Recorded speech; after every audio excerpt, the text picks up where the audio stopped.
औरंगजेब का इशारा मिलते ही जल्लाद ने उनकी भुजा पर पहला वार किया। उन्होंने हंसते हुए कहा, दूसरा वार कर। एक एक अंग काटा गया, लेकिन उनकी आंखों में विद्रोह की चमक कम ना हुई। ये कहानी है देश के पहले असहयोग आंदोलन के जनक वीर गोकुल जाट की, जिन्हें इतिहास में कभी वो जगह नहीं मिली जो उनको मिलनी चाहिए थी। तो आइए इसे शुरू से शुरू करते हैं। 17वीं सदी का वो दौर जब मुगल बादशाह औरंगजेब का आतंक अपने चरम सीमा पर था। मंदिर तोड़े जा रहे थे, किसानों पर जुल्म ढाए जा रहे थे और हिंदुओं की आस्था को कुचला जा रहा था। इसी दौर में औरंगजेब की सेना का सामना होता है जाट सरदार गोकुल देव से। जुल्म की आंधी में जो डटा वो शेर था एक जाट। जुल्म की आंधी में जो डटा वो शेर था एक जाट। वीर गोकुल की गाथा लिखी गई खून के साथ। वीर गोकुल जाट तिलबत गांव हरियाणा के सरदार थे। सन 1666 में औरंगजेब ने मथुरा में अब्दुल नबी खान को फौजदार बनाकर भेजा तो उसने लगान को दुगुना कर दिया। वीर गोकुल ने देखा कि उसकी प्रजा भूख से तड़प रही है। किसानों को खेती से होने वाले उत्पादन का अधिकांश हिस्सा लगान के नाम पर हड़प लिया जाता है और किसान देखते रह जाते हैं। किसानों की इस दयनीय स्थिति को देखकर गोकुल का गुस्सा 7वें आसमान पर था। वीर गोकुल ने किसानों को एकजुट होने का ऐलान किया और गोकुल ने कहा, हम मुगलों को लगान नहीं देंगे। ये भारत का पहला असहयोग आंदोलन था। मई 1669 में सिरोहा गांव पर अब्दुल नबी ने हमला किया, लेकिन गोकुल ने उनका डटकर मुकाबला किया। भयंकर युद्ध हुआ और गोकुल की सेना ने मुगलों को पीछे हटने पर मजबूर कर दिया। गोकुल का विद्रोह बढ़ता गया। नवंबर 1669 में तिलपत के मैदान में मुगल सेना के साथ निर्णायक जंग हुई।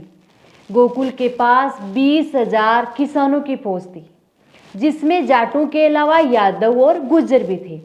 साथ ही उनकी बहादुर पत्नियां और बहनें भी शामिल थी। 3 दिन तक खून की नदियां बही। मुगल सेना के हसन अली खान ने तोपों का इस्तेमाल किया। गोकुल और उनके चाचा उदय सिंह ने वीरता की मिसाल कायम की।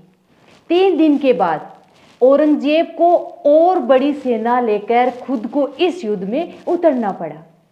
आखिरकार संख्या में भारी मुगल सेना ने गोकुल को घेर लिया और बंदी बना लिया। 1 जनवरी 1670 को वीर गोकुला को आगरा लाया गया। औरंगजेब ने उनसे कहा, इस्लाम कबूल करो तो आपकी जान बख्श दूंगा। गोकुला ने गरज कर जवाब दिया, औरंगजेब तेरा ये रास्ता हमें हरगिज मंजूर नहीं। जल्लाद ने उनकी भुजा पर पहला वार किया। वीर गोकुला ने हंसते हुए कहा, दूसरा वार कर। और वीर गोकुला का एक एक अंग काटा गया, लेकिन उनकी आंखों में विद्रोह की चमक कम ना हुई। आखिरकार उनका सर धरती पर गिरा।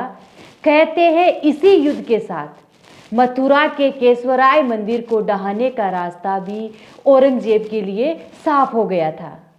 वीर गोकुल जाट और उनके साथी किसानों की बहादुरी का अंदाजा ऐसे लगा सकते हो कि खानवा का युद्ध, हल्दीघाटी का युद्ध, पानीपत का युद्ध, ये सब एक ही दिन में समाप्त हो गए थे, जबकि वीर गोकुल जाट और उनके साथी किसानों ने मुगलों की बड़ी सेना का 3 दिन तक डटकर सामना किया था। गोकुल का बलिदान व्यर्थ नहीं गया। उनकी शहादत ने लोगों के दिलों में आज़ादी की आग जलाई। उनकी कहानी हमें सिखाती है कि जुल्म के आगे झुकना नहीं, बल्कि उसका मुकाबला करना चाहिए।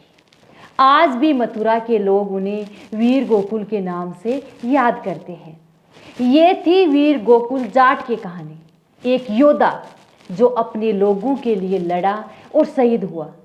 लेकिन अफसोस, इतना कुछ करने के बाद भी इस वीर को इतिहास में वह दर्जा नहीं मिला जो मिलना चाहिए था। कमेंट में बताइए आपको ये गाथा कैसी लगी। आगे आप किस विषय पर ऐसी जानकारी सुनना चाहते हैं। और हाँ, इस वीडियो को शेयर करना और मेरे पेज को फॉलो करना बिल्कुल ना भूलें, ताकि ये वीरता की कहानियाँ हर घर तक पहुँचे। मिलते हैं अगले वीडियो में, तब तक राम राम।